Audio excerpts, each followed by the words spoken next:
is time for the big screen. We take a look at the movies coming to theaters and streaming platforms this weekend. Yeah, maybe something to watch over the coming days. Candace McMillan, the movie guru with Seattle Refined, joins us this morning. Hey, Candace, how you doing on this Friday morning? Doing well. How about you guys? Good. Doing okay. Doing all right. Yeah, so let's start with The Brutalist, which had some pretty big wins at the Golden Globes last weekend. Yes, it won the three biggest awards, I think. You know, director, picture, best actor for Adrian Brody. It's a long film. This is maybe the longest of the year. It's 3 hours, 35 minutes. You need to be in it for the long haul. But if you're willing to stick with it, I think there is a lot of good in this. It's about a Hungarian Jew architect who emigrates to America after the war. He's, down on his luck. He finds kind of a benefactor in the Guy Pearce character who has him build this magnanimous community center. And the whole film is pretty much centered around his toils, his struggles, putting together this amazing piece of art, but it's a building. The Brutalist refers to brutalism, which I didn't know until I looked up after, which is an architectural style popular in the 1950s. So there's a lot of metaphor here. There's a lot I can't, in 30 seconds, I can't really get into all the minutia of this film, but it's very beautiful. It's the twist ending. There's a small twist at the end that really made it for me, had me thinking about it for months after. I saw this a couple months ago, and I'm still thinking about the ending. So I think if you like these long films, it's like Lawrence of Arabia or Dr. Zhivago. It has that traditional Hollywood feel. If that is your jam, then you will love The Brutalist. Yeah, this one's on my list, especially after the Golden Globes.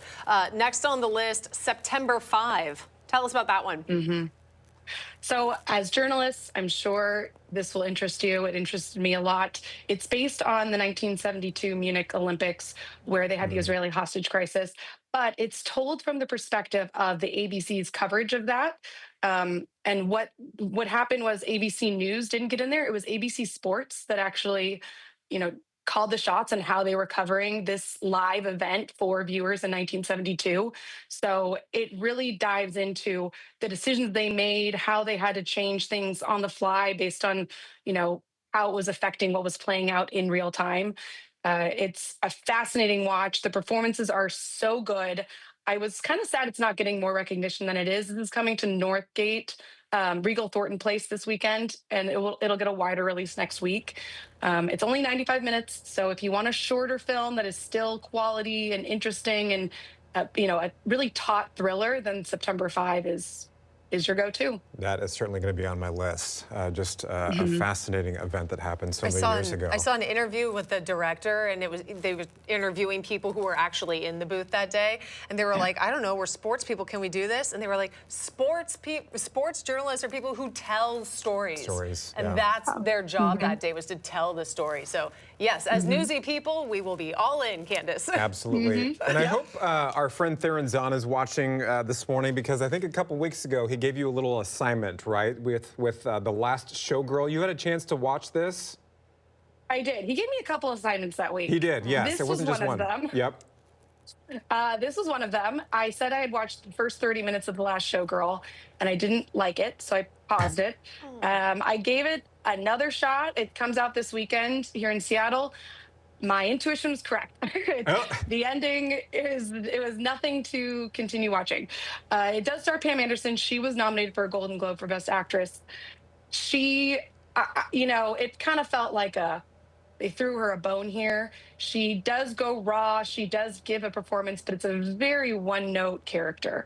There's not much, she kind of stays at this level of desperation throughout the whole film that didn't work for me. I wanted to see and love Jamie Lee Curtis because she is great. She just won an Oscar for another film, a couple years ago. Yeah. She's always reliable, and her character is kind of way out there in this too. I just can't say that there's much going for this film. Sorry, Theron. I did give it a shot. I would pass.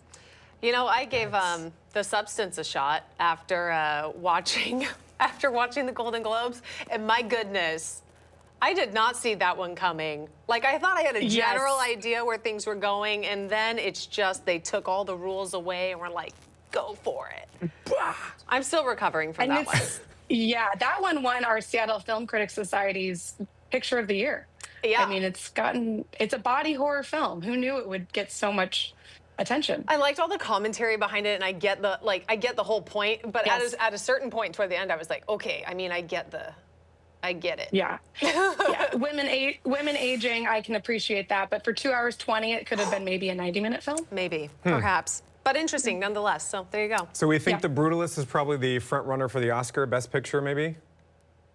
Maybe. Okay. The Golden Globes are a weird award show. Lately, they've been going more towards just giving international films more light than other films. So it's hard to say. We need to see some of these other awards happen before we can really make a decision on that. All right.